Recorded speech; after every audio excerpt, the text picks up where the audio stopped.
Assalamualaikum warahmatullahi wabarakatuh. Selamat datang praktikan di lab praktikum keempat. Untuk lab praktikum kali ini kita akan membahas mengenai structural break. Nah, sebelum kita mulai nih teman-teman boleh download dulu ya seluruh materi, modul, dan juga dataset di link Google Drive ini, oke? Jadi, apa itu structural break? Structural break adalah suatu keadaan ketika data time series tiba-tiba berubah secara signifikan pada suatu titik waktu, atau keadaan di mana terdapat sekelompok data yang mengalami ketimpangan atau data tiba-tiba berubah secara signifikan dari keseluruhan data. Nah, perubahan ini dapat melibatkan perubahan pada mean atau perubahan pada parameter lain. Nah, terus keberadaan dari structural break ini dapat menyebabkan peramalan menjadi tidak akurat. Nah, kenapa? Karena seperti kita ketahui ya teman-teman, kalau model time series itu digunakan untuk berbagai tujuan seperti memprediksi nilai masa depan, memahami nilai masa lalu, membuat saran kebijakan, dan banyak lagi. Nah, dengan adanya ketidakstabilan pada parameter ini, maka dapat mengurangi kemampuan model untuk memenuhi salah satu tujuan yang disebutkan tadi, atau menyebabkan kegagalan pada perakiraan karena sulit untuk kita mempelajari datanya, sehingga kita harus menguji stabilitas dari data. Oke, selanjutnya seperti kita ketahui ya teman-teman, kalau data time series itu dekat dengan data variabel makro seperti GDP, unemployment, inflation rate, nilai tukar, dan lain-lain. Variabel-variabel yang disebutkan tadi itu sangat mungkin untuk mengalami yang namanya shock yang bisa disebabkan oleh berbagai hal. Nah, contoh kasus yang pertama yaitu Asian Financial Crisis. Nah, teman-teman pasti udah familiar ya sama tragedi ini, yang awalnya itu bermula pada tahun 1997 di Thailand, di mana mereka memiliki beban hutang luar negeri yang cukup besar, sehingga akhirnya pemerintah di Thailand memutuskan untuk mengubah sistem exchange rate-nya menjadi floating exchange rate atau mengambangkan mata uang baht. Nah, akibat dari keputusan tersebut, akhirnya banyak negara-negara di Asia Tenggara yang terkena dampaknya juga. Salah satunya adalah Indonesia, di mana pada tahun 1997 nilai tukar Indonesia itu masih cukup rendah, yaitu di angka 2.000 sampai 4.000 per US dollar. Namun, kemudian setelah terjadinya krisis di tahun 1998, nilai tukar Indonesia meningkat hingga mencapai titik tertinggi, yaitu kurang lebih 14.000 per US dollar. Nah, kejadian ini menunjukkan terjadinya perubahan yang secara tiba-tiba pada nilai tukar Indonesia atau keadaan structural break. Nah, sedangkan kalau kita lihat nih di grafik yang sebelah kanan yang menampilkan pertumbuhan ekonomi dan pendapatan per kapita di Indonesia.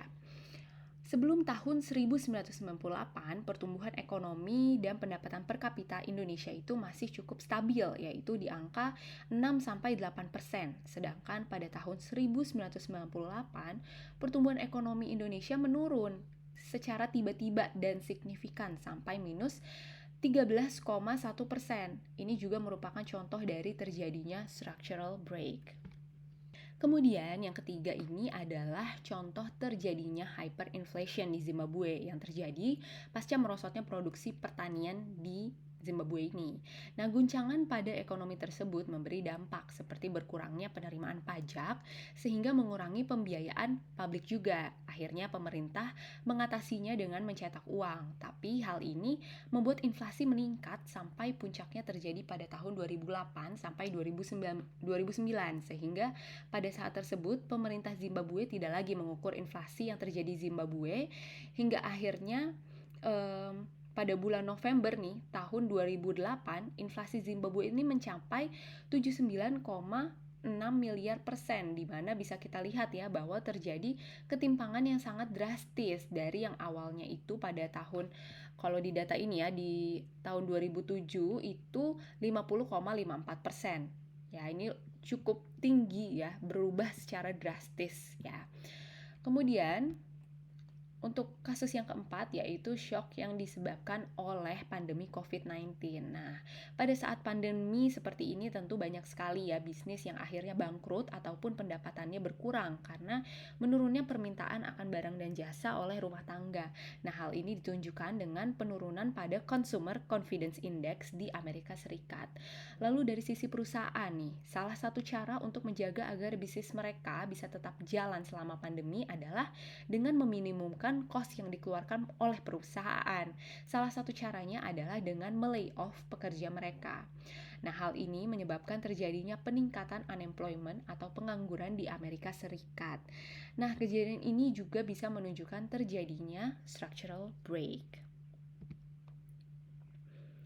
Cara untuk mengetahui structural break bisa dilakukan dengan dua cara, yaitu menggunakan metode manual, yaitu seperti grafik dan juga menggunakan browse gitu ya.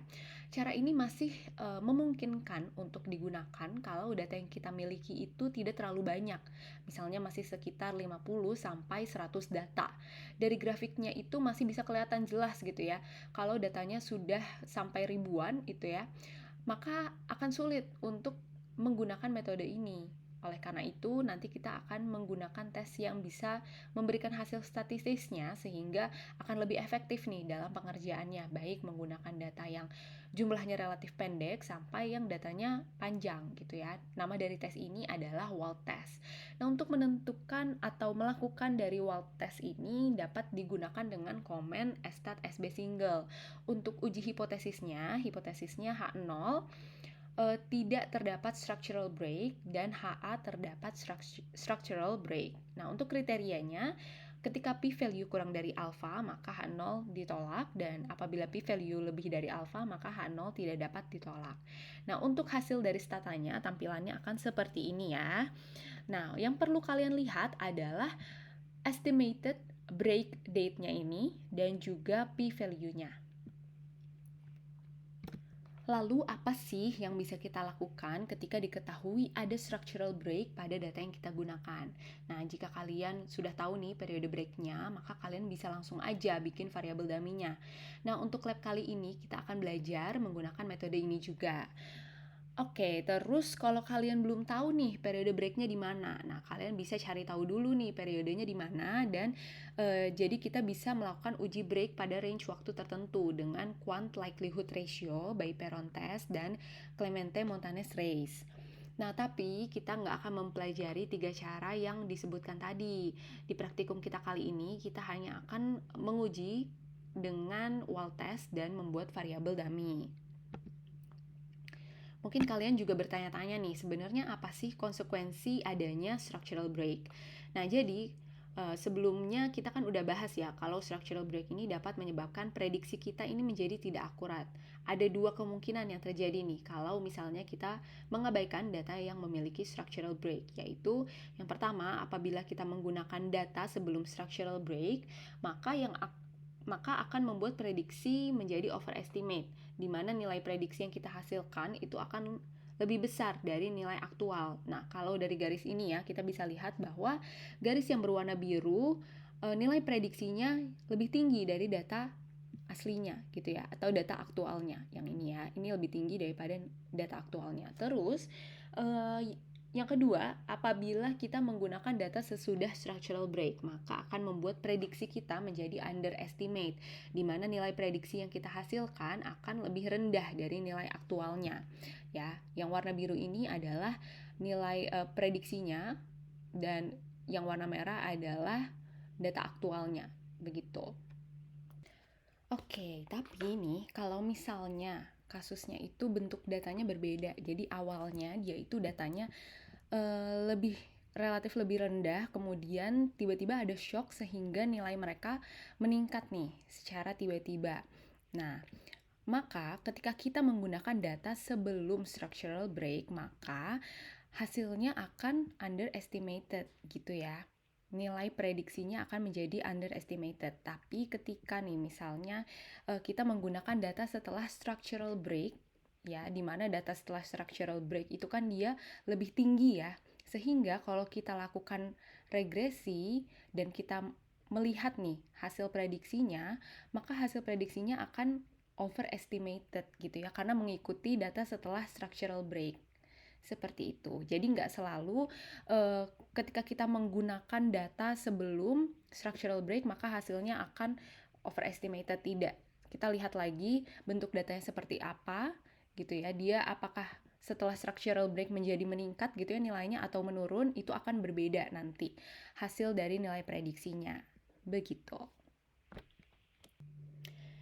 Oke, terus bagaimana sih cara mengatasi adanya structural break? Seperti yang sebelumnya sudah kita bahas ya teman-teman, kita bisa membuat dummy variable. Nah, dummy variable ini seperti yang sudah pernah kita pelajari nih di lab ekonometrika sebelumnya, yaitu definisi dari dummy variable adalah merupakan variabel yang bersifat kategorikal dan kualitatif. Nah, variabel dummy ini juga bersifat biner, yang artinya dia nilainya bisa 0 dan 1. Nah, dummy variabel di lab ini akan digunakan dengan membagi periodenya menjadi 3 periode waktu. Jadi, yang pertama yaitu periode sebelum terjadinya structural break, kemudian saat terjadinya structural break, dan setelah terjadinya structural break. Jadi, untuk membuat variabel dummy saat periode terjadinya structural break adalah nilai 1 apabila saat terjadinya structural break, dan nilai 0 apabila saat tidak terjadinya structural break. Kemudian kita juga bisa membuat variabel dummy yang menyatakan periode-periode setelah terjadinya structural break, di mana nilai 1 apabila data setelah terjadinya structural break, dan nilai 0 apabila data saat dan sebelum terjadinya structural break. Lalu kita bisa juga meregres dengan menambahkan kedua variabel dummy tersebut. Nah, kenapa kok nggak kita masukin 3 variabel dummy aja, kayak variabel dummy sebelum structural break, saat structural break, dan setelah structural break. Nah, kalau kita masukin semua nih variabel dummy-nya, maka akan terjadi dummy variable trap ya, teman-teman. Oke, sekarang kita lanjut membahas mengenai langkah-langkah melakukan pengujian structural break. Jadi yang pertama kita perlu melakukan regresi OLS. Nah, kenapa OLS? Karena komen yang akan kita gunakan ini hanya bisa di-run apabila sebelumnya menggunakan komen reg atau IV regress. Nama lain dari IV regress adalah 2SLS. Nah, kalau untuk IV regress ini kita nggak akan belajar ya teman-teman, karena materi ini akan dipelajari oleh teman-teman yang ngambil mata kuliah metrik. Oke, yang kedua itu melakukan pengecekan data bila terdapat structural break secara manual dulu, seperti dari gambar grafik atau bisa juga langsung di browse datanya. Kemudian yang ketiga, tentukan periode structural break. Ini bisa dilakukan dengan menggunakan stat SB single yang tadi kita udah bahas ya.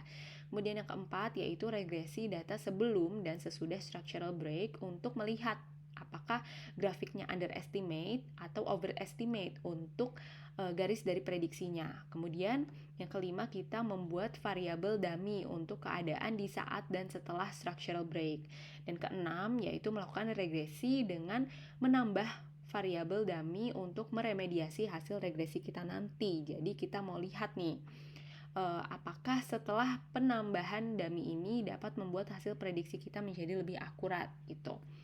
Kemudian yang ketujuh, kita bisa melihat hasil grafik antara hasil estimasi dan data aktual. Dari grafik ini kita bisa lihat ya teman-teman, gap antara garis dari data prediksi dengan garis dari data aktual.